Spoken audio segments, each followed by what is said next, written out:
오늘 주신 하나님 말씀 함께 보겠습니다. 마가복음 11장 1절부터 10절까지 말씀. 마가복음 11장 1절부터 10절까지 우리 한 절씩 교독하도록 하겠습니다. 11장 1절부터 10절까지 제가 먼저 읽고 여러분들이 그 다음 읽도록 할게요. 그 다음에 10절은 같이 읽겠습니다. 제가 먼저 읽겠습니다. 그들이 예루살렘에 가까이 와서 감람산 벳바게와 베다니에 이르렀을 때에 예수께서 제자 중 둘을 보내시며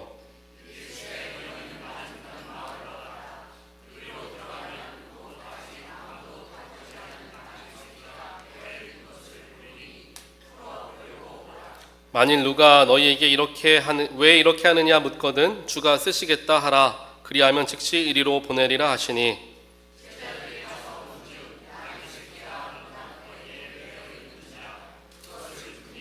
거기 서 있는 사람 중 어떤 이들이 이르되 나귀 새끼를 풀어 무엇하려느냐 하매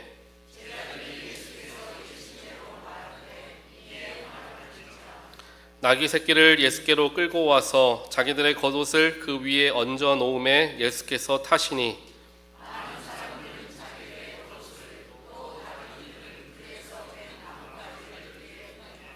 앞에서 가고 뒤에서 따르는 자들이 소리 지르되 호산나 찬송하리로다. 주의 이름으로 오시는 이여 찬송하리로다. 오는 우리 조상 다윗의 나라여 가장 높은 곳에서 호산나 하더라. 아멘. 우리 잠깐 기도하겠습니다. 사랑과 능력의 하나님 감사합니다. 오늘도 거룩한 주일 저희들에게 허락하여 주시고 종려주일로 예수님께서 우리의 삶 가운데 입성하시는 놀라운 축복을 다시 한번 묵상하며 이 시간 예배의 자리로 나아가게 하시니 주여 감사합니다. 나의 인생에 세상의 무엇과도 비교할 수 없는 놀라운 은혜로서 찾아오신 주님, 그 주님이 나의 왕되심을 고백하게 하시고 그 왕되심에 따라서 종된 우리는 주님께 순종하고자 더욱더 낮아지고 더욱더 겸손하며 더욱더 거룩해지고자 수고하는 우리의 삶이 될 수 있도록 주여 축복하여 주시옵소서. 오늘도 거룩하신 하나님 말씀 앞에 섭니다. 나의 모든 더러운 것들 조명하여 주사 깨끗하게 정결함 있게 하시고 주님의 보혈의 피가 내 삶에 흘러 넘쳐 놀라운 은혜로서 변화되어지는 경험을 하는 우리가 되게 하여 주시옵소서. 예수 그리스도 이름으로 간절히 기도합니다. 아멘. 오늘은 이제 고난주간을 앞두고 종려주일로 우리가 예배를 드리고 섬깁니다. 종려주일은 여러분들에게 어떤 의미를 가지고 있는 주일입니까? 보통 일반 다른 교회들은 이제 미국 교회들도 많이 그렇게 하죠. 제가 예전에 있던 교회는 종려주일은 우리 팜추리를 들고 이제 종려주일에 예수님을 이제 환영하잖아요. 그래서 어린 아이들이 팜추리를 한 손에 하나씩 들고 가지를 하나씩 들고 이제 예배가 시작될 때 뒤에서 문을 활짝 열고 호산나 호산나 외치면서 예배당을 막 뛰어다녀요. 그러다가 이제 퇴장을 하죠. 그러면서 예배가 시작되기도 합니다. 이와 같이 종려주일은 예수님께서 저와 여러분의 진정한 왕으로서 찾아와 주심을 다시 한번 묵상하고 나의 왕 되신 예수님을 기뻐하는 주일이 바로 종려주일입니다. 그와 동시에 우리는 주님을 기쁨의 왕으로서 우리의 삶에 모셨지만 주님께서 걸어 들어가신 예루살렘 성은 기쁨의 길이었다라고 할 수도 있겠지만 그 이전에 고난의 시작이 되는 길이었다라는 복합적인 의미를 가지고 있습니다. 승리의 왕으로 오신 예수님께서 반드시 거치고 지나가야 할 십자가의 고난의 길이 있었고 종려주일이 그 십자가 고난의 첫 관문이었다라고 우리는 이해할 수 있게 되기 때문입니다. 그렇기에 종려주일을 맞이하는 제 마음도 마찬가지의 생각들이 가득합니다. 나의 왕으로 오신 주님을 기뻐하는 마음과 동시에 나를 위해 죽으실 예수께서 십자가의 고난의 첫 걸음을 가신다라는 안타까운 마음, 가슴이 찢어지는 마음이 기쁨과 슬픔이 함께 공존하는 주일이 바로 이 종려주일이 아닐까라는 생각을 해보게 됩니다.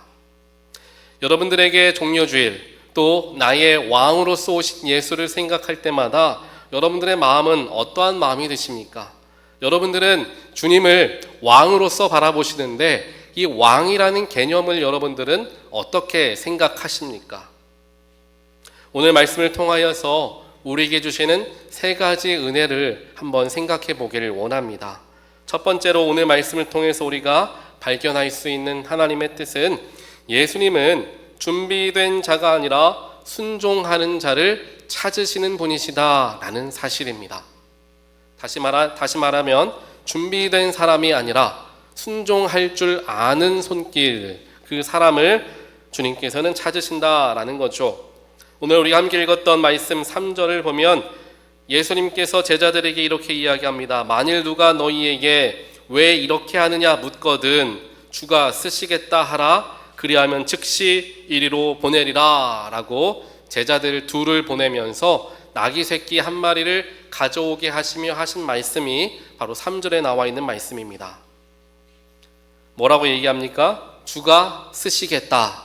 그러면 즉시 보내리라 라고 말씀을 하십니다. 주님께서는 저와 여러분에게 이와 같이 찾아오셔서 이렇게 말씀하시며 우리를 초대하시고 부르십니다. 내가 너를 사용하기를 원한다. 내가 너를 쓰기를 원한다. 주님께서 우리에게 찾아오십니다. 그런데 그렇게 우리에게 찾아오신 주님에게 우리는 어떻게 반응합니까?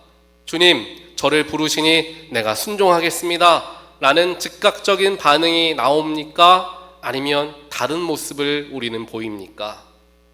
때때로 주님께서 우리를 부르실 때에 우리는 이렇게 대답하곤 합니다. 주님, 지금은 안 됩니다. 나중이 좋겠습니다.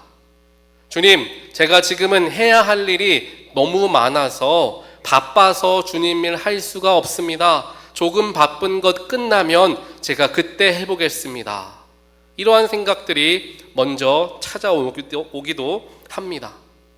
때로는 주님께서 맡겨주신 사역을 생각할 때에 주님, 저는 그게 무엇인지도 모르고 어떻게 해야 할지도 모릅니다. 저는 준비가 전혀 되어 있지 않으니 준비된 사람 사용하시거나 제가 준비된 이후에 하겠습니다. 라는 고백을 할 때가 있습니다. 그 고백은 제가 했던 고백입니다.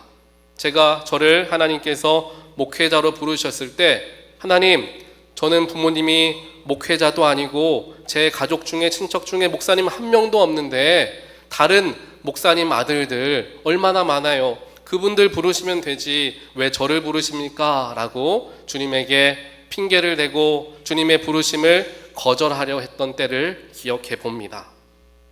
이와 같이 우리는 때때로 주님께서 우리를 찾아오셔서 내가 너를 사용하길 원한다 라고 말씀하실 때 나를 바라볼 때가 많습니다. 내가 못합니다. 내 시간이 없습니다. 내가 준비 안 됐습니다. 내가 부족합니다. 모든 것 다 나를 생각하면서 대답을 하는 거죠. 하지만 주님께서 우리를 찾아오실 때에는 내가 준비되었느냐 못 되었느냐에 상관이 없는 겁니다. 왜냐? 하나님께서 이미 준비가 되셨기 때문입니다.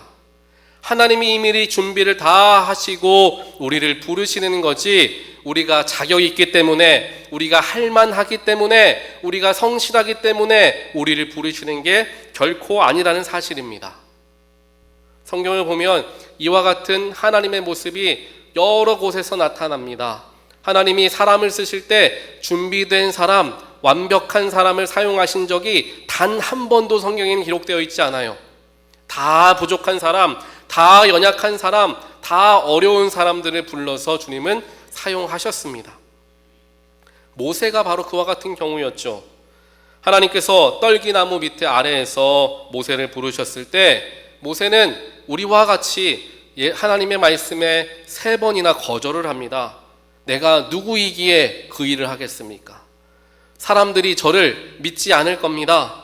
나는 입이 뻣뻣한 사람이어서 말주변이 부족해 못합니다. 다른 사람 보내십시오 라며 하나님의 부르심을 5번이나 피합니다. 그때 하나님께서는 모세에게 이렇게 말씀하시죠. 네가 부족해도 내가 도와주리라. 네가 입이 뻣뻣하면 너의 형 아론을 붙여줄 터이니 너는 걱정하지 마라. 무슨 말입니까? 네가 준비되어지지 않았고 뭐가 어땠고가 문제가 아니라 내가 불렀을 때 순종하는 믿음을 나에게 보이라. 하나님은 그렇게 우리에게 동일하게 찾아오고 계시다라는 겁니다. 모세가 준비되었을 때 모세를 사용하셨던 것이 아니라 하나님은 모세를 부르시면서 그를 준비시키셨고 완성시키고 가셨던 겁니다. 그것을 생각했을 때 우리가 생각해야 하는 것은, 하나님이 우리를 부르셨을 때 내가 생각해야 되고 바라보아야 할 것은 나 자신이 아니라 나를 부르신 능력의 하나님을 바라보는 거예요. 그래야 내 즉시 아멘으로 순종할 수 있게 되기 때문입니다. 오늘 말씀에서도 예수님께서 주가 쓰시겠다 하라, 그리하면 즉시 보내리라, 네가 준비된 걸 나에게 하나 보내라가 아닙니다. 내가 사용할 터이다 라고 말하면 즉시 보내리라, 주님께 그 모든 게 담겨져 있음을 보게 되죠. 그래서 6절에서 제자들이 이처럼 예수님의 말씀을 전하니까 나귀 주인이 즉시 나귀 한 마리를 내어주었던 겁니다. 순종에는 이와 같이 즉각적인 반응이 따라오는 것이 순종입니다. 내가 잘 생각해보고 내가 할 수 있는지 없는지 잘 가늠해 본 다음에 이것 정도는 내가 할 수 있겠다 하고 응답하는 것은 완전한 순종이라고 말하기에는 조금은 어렵습니다. 내가 형편이 조금 못돼도, 내가 조금 바쁜 일이 있어도, 혹은 내가 부족해도 그 순간에 아멘으로 화답하고 나아가는 것이 어찌 보면 완전한 순종이죠. 왜냐? 그 일을 하는 것에 내 생각과 내 뜻이 아닌 하나님이 부르신 것에 발맞추어 나아가겠다라는 믿음의 고백이 되어지기 때문입니다. 그렇기에 순종은 그 즉시 응답으로 나타나야 하는 게 진짜 순종임을 주님은 우리에게 가르쳐 주십니다. 오늘 말씀에서 두 번째로 우리가 발견할 수 있는 은혜는, 주님은 저와 여러분의 작은 정성들을 기쁘시게 사용한다라는 거예요. 여러분들의 작은 정성을 기쁘게 사용하십니다. 오늘 말씀 7절을 보니까 나귀 새끼를 예수께로 끌고 와서 두 명의 제자가 자기들의 겉옷을 그 위에 얹어놓고 예수님께서 그 나귀 새끼 위에 올라타셨다라고 성경은 기록하고 있습니다.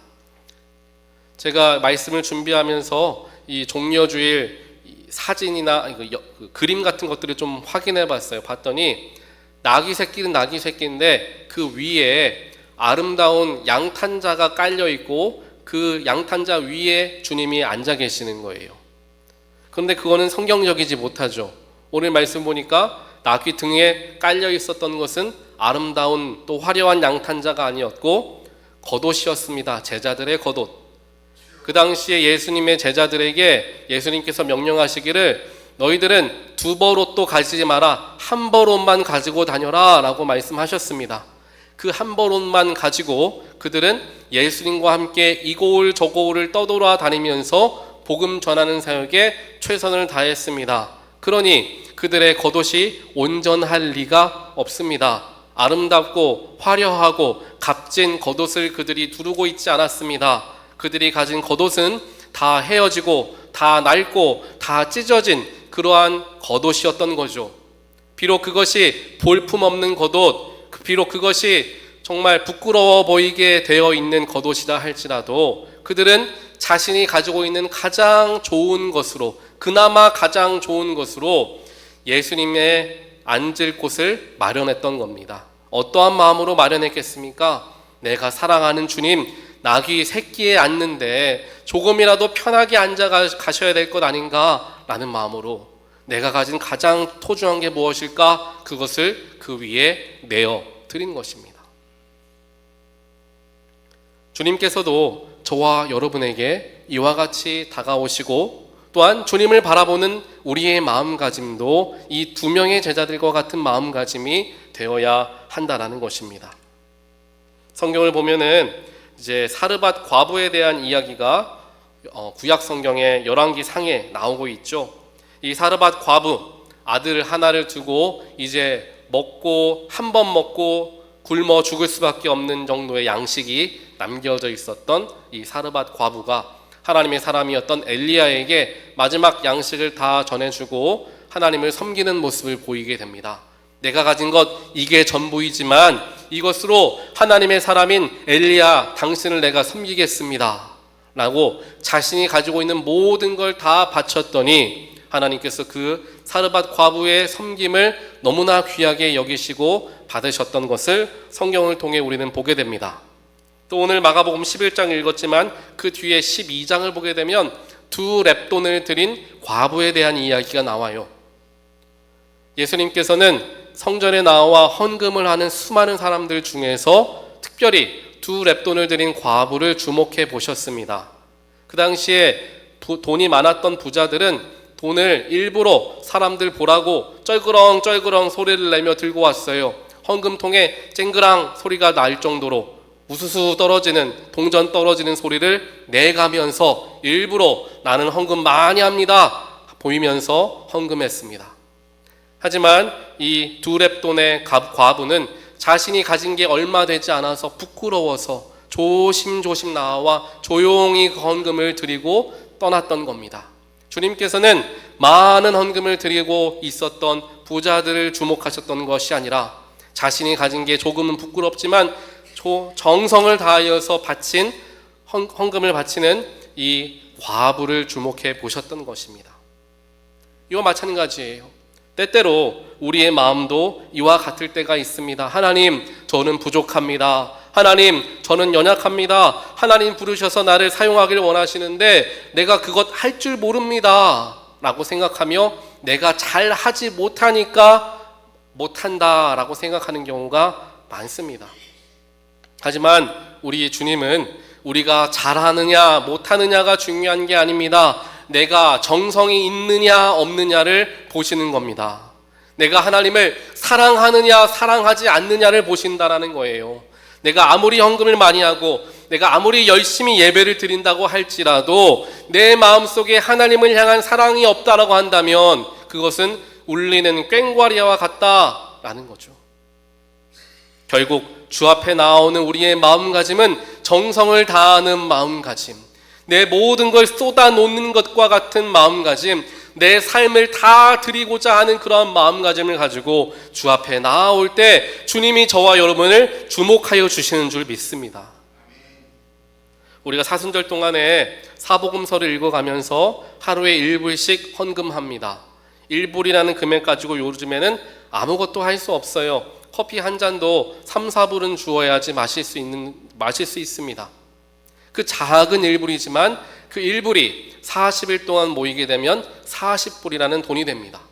그리고 한 명이 40불을 모으지만 10명이 동참하면 400불이 되고 100명이 동참하면 4,000불이라는 헌금이 됩니다. 적지 않은 물질이 되는 거죠. 우리는 작은 물질을 드렸는데 그 작은 것들이 쌓이고 쌓이니 적지 않은 금액이 되는 것이고 그 적지 않은 금액이 어디로 흘러갑니까? 힘들고 어려운 가정에게 흘러가 가정을 세우는 일에 놀랍게 쓰임받게 된다는 것입니다. 그렇게 봤을 때 아이고 내가 하루 1불 헌금 별것 아닌데 안 해도 되겠지, 내가 안 해도 누군가 하겠지 라는 생각으로 그것을 바라본다면 그 작은 정성들이 모여질 수가 없을 겁니다. 이와 마찬가지로 하나님의 나라를 이루는 게 바로 이와 같습니다. 주님께서는 모든 능력이 있으시고 온 우주의 창조주이시기 때문에 많은 물질이 필요하지 않으십니다. 우리가 100만 불을 드리던 1000만 불을 드리던 주님께서 보시기에는 그리 큰 금액이 아닐 수 있습니다. 하지만 주님 보시는 것은 우리의 작은 정성을 일상에서 쌓아 나아가 나의 삶을 통하여 주님께 영광 돌리는 것, 그것을 주목하기를 원하신다라는 겁니다. 한 번에 큰 걸 드리려 하지 말고 매일같이 작은 것으로 주님께 헌신하게 되는 저와 여러분 되시길 주님의 이름으로 간절히 축원드립니다. 마지막 세 번째로 오늘 말씀을 통하여 발견하는 하나님의 은혜는 십자가를 바라볼 때 나의 자금이 보인다라는 거예요. 십자가를 바라볼 때에 나의 자금이 보이기 시작한다. 오늘 말씀 10절을 보니까 많은 예루살렘 성의 사람들이 예수님이 들어오신다, 행차하신다라는 소식을 듣고 다 밖에 나왔어요. 그리고 예수님을 찬양하죠. 뭐라고 합니까? 10절에 찬송하리로다. 오는 우리 조상 다윗의 나라여 가장 높은 곳에서 호산나 하며 주님을 찬양했습니다. 이 10절에서 발견되어지는 게 뭡니까? 우리 조상 다윗의 나라요. 가장 높은 곳, 이것을 우리는 금방 캐치해 볼 수 있습니다. 그 당시 예루살렘 성 사람들은 예수님을 무엇으로 바라보고 있었습니까? 자신들을 포로 생활로부터 모든 걸 해방시켜줄 해방자, 통치자, 다윗과 같은 위대한 놀라운 왕, 그분으로서 예수를 바라보고 있었던 겁니다. 그러니 다윗의 나라가 다시금 회복될 것입니다. 당신을 통하여서 회복되길 원합니다. 라고 외치고 있었던 겁니다. 하지만 주님께서는 살기 위해 오시는 길입니까? 살리시기 위해 오시는 길입니까? 아니죠. 죽으러 가는 길이에요. 죽으러 들어온 길입니다. 주님은 우리가 바라고 생각하는 것과 다른 모습을 가지고 우리의 삶에 찾아오신다라는 거예요. 그러나 우리는 착각하죠. 주님, 내가 주님 열심히 믿으면 나의 삶이 조금 편안해져야 되는 것 아닙니까? 나는 언제까지 고생해야 됩니까? 나는 언제까지 이 기도 제목 놓고 기도해야 응답해 주시겠습니까? 라고 하나님께 기도하며 주님을 원망할 때도 있습니다. 하지만 주님은 우리의 모든 것을 다 통치하시는 분으로서 나의 삶 자체를 받으시면서 세우시길 원하시는 거지, 내가 가지고 내가 바라고 내가 원하는 것을 들어주기 위한 마치 램프의 요정과 같이 우리에게 오신 분이 결코 아니다라는 사실을 우리는 기억해야 합니다. 주님이 나의 삶에 찾아오셨을 때에는 위대한 왕으로 오시는 것이 아니라 겸손의 왕으로서 우리를 찾아와 주시는 거죠. 여러분들 이런 이야기 들어보셨을 거예요. 그 당시 로마 사람들에게 있어서 전쟁을 승리하고 돌아온 개선 장군들이 있습니다. 그들이 이제 마을로 혹은 성읍으로 들어오게 됐을 때 수많은 사람들이 나와 그 개선 장군의 이름을 높여가면서 그를 찬양하죠. 그때에 그 개선 장군의 가장 등 뒤에 가까이에 붙어서 개선 장군의 오른팔, 왼팔도 아니라 가장 낮은 계급인 종이 그 개선 장군 귀에다 대고 계속해서 속삭입니다. 뭐라고 속삭입니까? 메멘토 모리라고 속삭이죠. 당신의 죽음을 생각하십시오 라는 것을 끊임없이 그 개선 장군 귀에서 속삭이는 겁니다. 지금은 당신이 승리한 개선 장군으로 이와 같이 환영을 받아가며 입장하고 있지만 결국 당신도 죽을 사람입니다. 그러니 교만하지 말고 일희일비하지 말고 지금 겸손함으로써 나아가십시오. 가장 낮은 종이 계속해서 이야기한다는 것입니다. 우리의 삶에서도 바로 이와 같은 마음가짐이 있어야 하는 거죠. 나의 인생도 마찬가지로 죽음이라는 끝이 있음을 우리는 반드시 기억해야 합니다. 저는 많은 성도님들에게 권면하는 게 뭐냐면 여러분들 기회가 닿을 때마다 장례 예배에 꼭 참여하시길 바랍니다 라는 그런 권면을 드립니다. 그 이유는 장례 예배에 가게 되면 우리의 죽음의 끝을 다시 한번 생각해 보게 되고 삶의 덧없음을 다시 느낄 수가 있게 되기 때문입니다. 많은 유가족들이 눈물을 흘리고 그 고인이 삶에서 어떠한 위대한 일을 하고 있었던 사람이었다 할지라도 지금은 똑같은 사람 중 하나로 땅에 묻히게 될 수밖에 없는 유한한 인생인 것을 바라보며 내가 이제까지 힘쓰고 애쓰고 땀 흘리며 수고했던 그 모든 것들도 결국 죽으면 다 똑같이 흙으로 돌아가는구나 라는 것을 묵상해 볼 수 있게 되는 거죠. 그와 동시에 우리의 마음을 다시 한번 돌아보며 그래, 내가 뭐가 그렇게 잘났다고 잘난 체하고 교만했나? 그것이 뭐가 큰 문제라고 내가 그렇게 그 문제 때문에 자존심 세우고 끝까지 싸우고 했었던가? 지금 돌아보니까 별것 아니구나. 죽으면 다 똑같구나 라는 생각을 갖게 되는 거죠.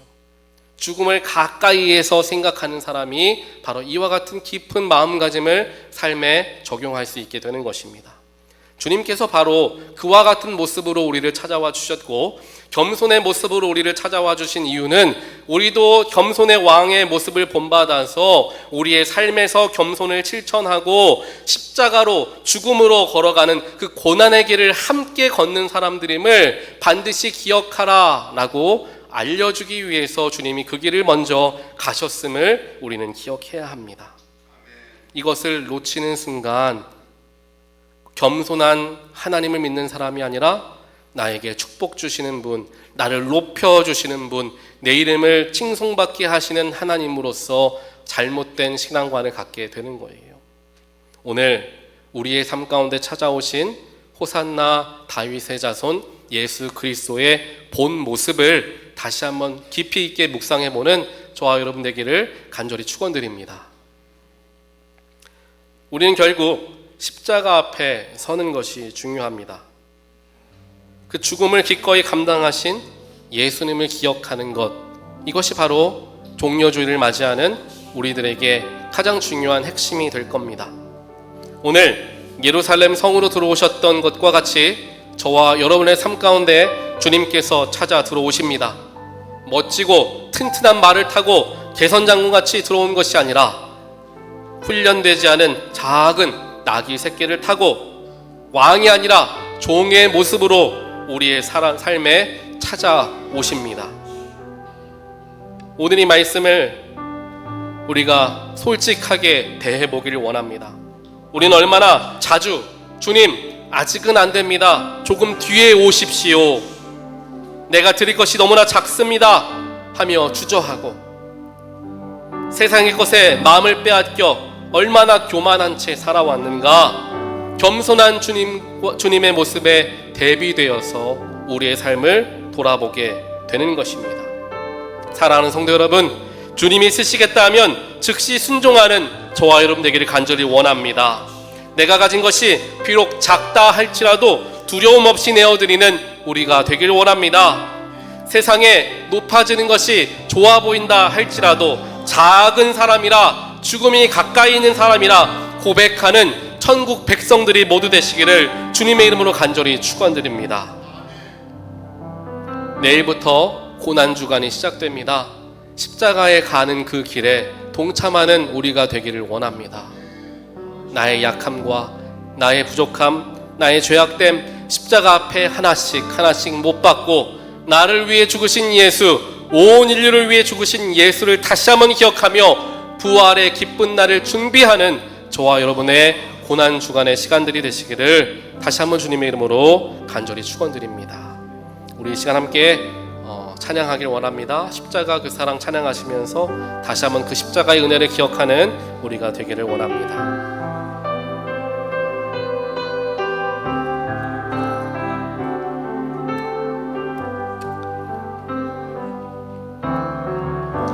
십자가 그 사랑 멀리 떠나서 무너진 나의 삶 속에 잊혀진 주 은혜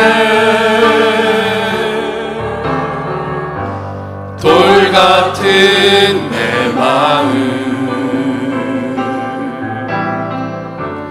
어루만지사 다시 일으켜 세우실 다시 일으켜 세우신 주를 사랑합니다. 아멘. 주 나를 보호하시며 날 붙드시리. 나는 외롭고 존귀한 주님의 자녀라.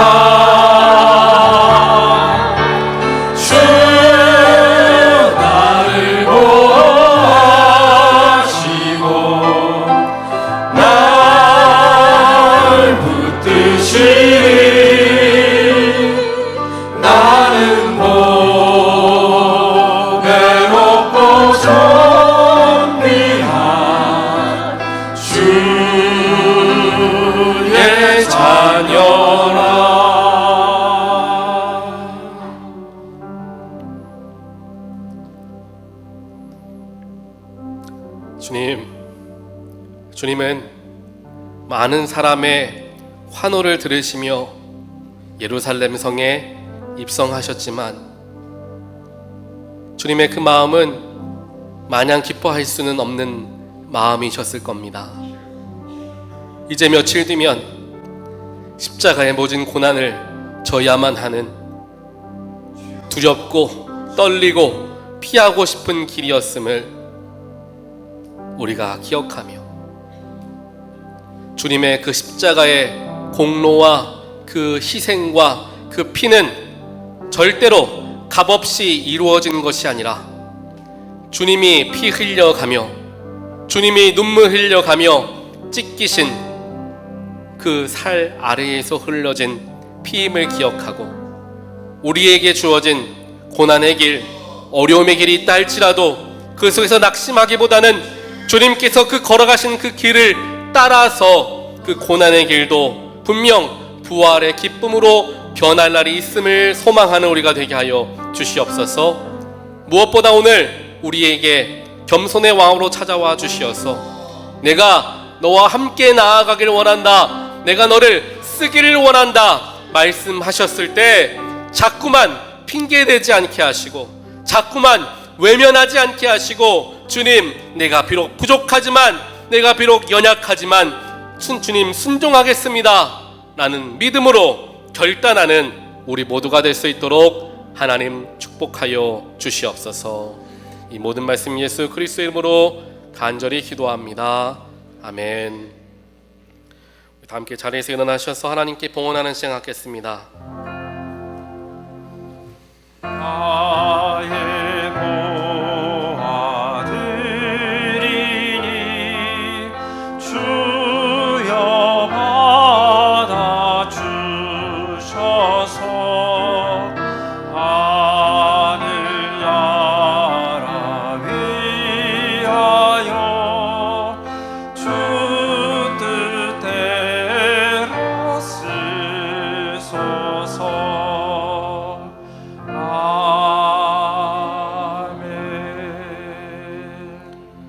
사랑과 능력의 하나님 감사합니다. 오늘 거룩한 주일 주님의 보좌 가운데로 저희들을 불러 모아주시고 하나님의 은혜의 말씀을 허락하시니 주여 감사합니다. 오늘 마치 두렙돈을 드리는 과부와 같은 마음의 중심을 담아 이 시간 봉헌에 올려드리오니 주님 기쁨으로 흠양하여 주시옵소서. 이 헌금 속에 담겨져 있는 우리의 삶과 우리의 중심과 우리의 기도의 제목과 우리의 눈물 자국들이 있사오니 주님 들으시고 선하심 가운데 응답하여 주시옵소서. 오늘 주 앞에 나와 함께 예배하길 원하지만 육신의 연약함 때문에 마음의 어려움 때문에 삶의 일들 때문에 주 앞에 모지 못한 주님의 백성들 주여 기억하시고 찾아가시어서 회복하시고 치유하시고 정돈케 하여 주시어 주 앞에 나와 기쁨으로 예배하는 모든 식구들 될 수 있도록 주여 축복하여 주시옵소서. 다시 한번 드려지는 헌금 주님 기쁨으로 받으시고 하나님의 선하신 뜻 가운데 귀하게 사용하여 주시옵소서. 예수 그리스도의 이름으로 간절히 기도합니다. 아멘.